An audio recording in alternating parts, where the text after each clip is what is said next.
नमस्ते। आज की इस खास प्रस्तुति में हम बात करेंगे कुछ ऐसे प्राचीन संस्कृत श्लोकों की जिन्हें सुनकर लगेगा जैसे वो आज के हमारे लिए ही लिखे गए हों। सच कहूं तो ये सिर्फ पुराने श्लोक नहीं हैं, बल्कि सेल्फ इम्प्रूवमेंट या खुद को बेहतर बनाने का एक एकदम मॉडर्न और प्रैक्टिकल मास्टर क्लास है। तो चलिए शुरू करते हैं। चलिए जल्दी से देखते हैं कि आज हम किन किन विषयों पर बात करेंगे। सबसे पहले रोजमर्रा के जीवन के लिए ज्ञान, फिर सफलता की राह में आने वाली 6 बाधाएं, शरीर और मन की शुद्धि, फिर बूंद बूंद का कमाल का नियम और आखिर में कमल की तरह खिलना। तो सबसे पहले आते हैं भाग 1 पर, रोजमर्रा के जीवन के लिए ज्ञान, कक्षा की नींव। देखिए, जब हम इन श्लोकों की बात करते हैं तो हमारे दिमाग में एक क्लासरूम का नजारा आता है, जहां एक टीचर स्टूडेंट्स के साथ कुछ बहुत ही काम की बातें शेयर कर रहे हैं। ये कोई ऐसी कविताएं नहीं है जिन्हें बस रट कर परीक्षा में पास होना है, बिल्कुल नहीं।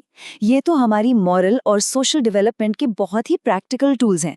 वो टूल्स जो आज के समय में भी उतने ही सच है जितने हजारों साल पहले हुआ करते थे। अब सबसे बड़ा सवाल, आखिर ये सुभाषित है क्या? अगर इसके नाम को ही देखें तो सुभाषित यानी महान लोगों द्वारा कहे गए अच्छे वचन या सुविचार। सीधे शब्दों में कहें तो ये एक ऐसा पूरा का पूरा ब्लूप्रिंट है जो हमें बताता है कि जीवन में महानता हासिल करने के लिए हमें क्या करना चाहिए और क्या बिल्कुल नहीं करना चाहिए।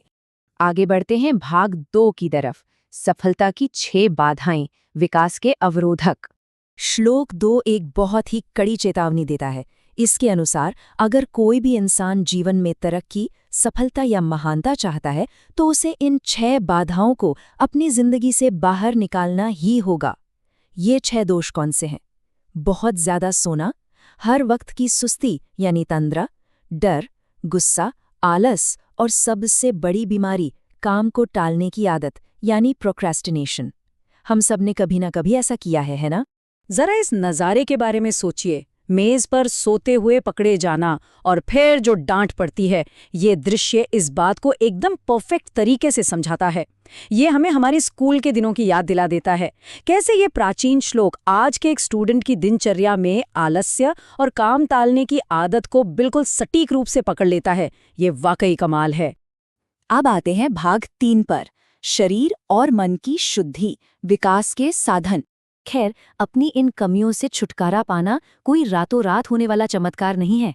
इसकी शुरुआत होती है बहुत ही छोटी छोटी रोजमर्रा की आदतों से। और बदलाव की जो सबसे पहली सीढ़ी है वो है हमारी बाहरी सफाई यानी शारीरिक शुद्धि। एकदम बेसिक चीजों से शुरुआत करना। अब श्लोक 3 के इस शानदार वर्गीकरण को देखिए। इसमें जो लॉजिक है वो बहुत ही गहरा है। ये बताता है कि सिर्फ शरीर को पानी से धो लेना ही काफी नहीं है। हाँ, शरीर तो पानी से शुद्ध हो जाता है, लेकिन हमारा जो मन है वो सच बोलने से शुद्ध होता है। हमारी आत्मा या अंतर्मन तपस्या और लगातार विद्याभ्यास से निखरती है। और सबसे जरूरी बात, हमारी बुद्धि को जो चीज निर्मल बनाती है वो है ज्ञान। मतलब अंदर और बाहर दोनों तरफ से खुद को पूरी तरह से निखारने का एक बेहतरीन तरीका।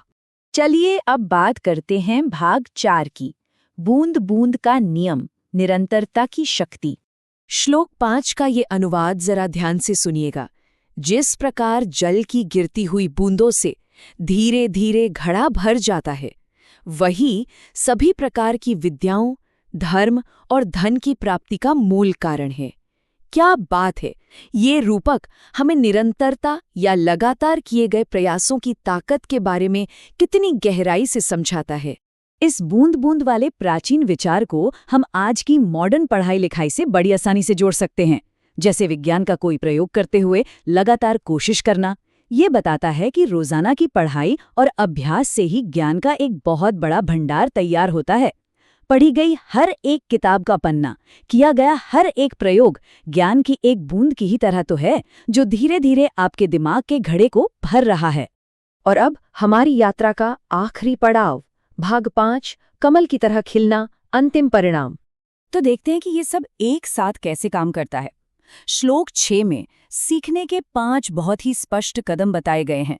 ध्यान दीजिए, जो इंसान लगातार पढ़ता है, लिखता है, दुनिया को ध्यान से देखता है, अपने संदेह दूर करने के लिए सवाल पूछता है और अच्छे विद्वान लोगों की संगति में रहता है, असल में वही अपनी बुद्धि का सही मायने में विस्तार कर पाता है।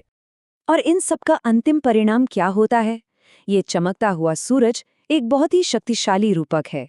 देखिए, जिस तरह सूरज की किरणें पड़ने पर ही एक कमल की पंखुड़ियां पूरी तरह से खिल पाती हैं, बिल्कुल वैसे ही ज्ञान की रोशनी और अच्छे लोगों का साथ किसी भी इंसान की बुद्धि रूपी कमल को पूरी तरह से खिला देता है।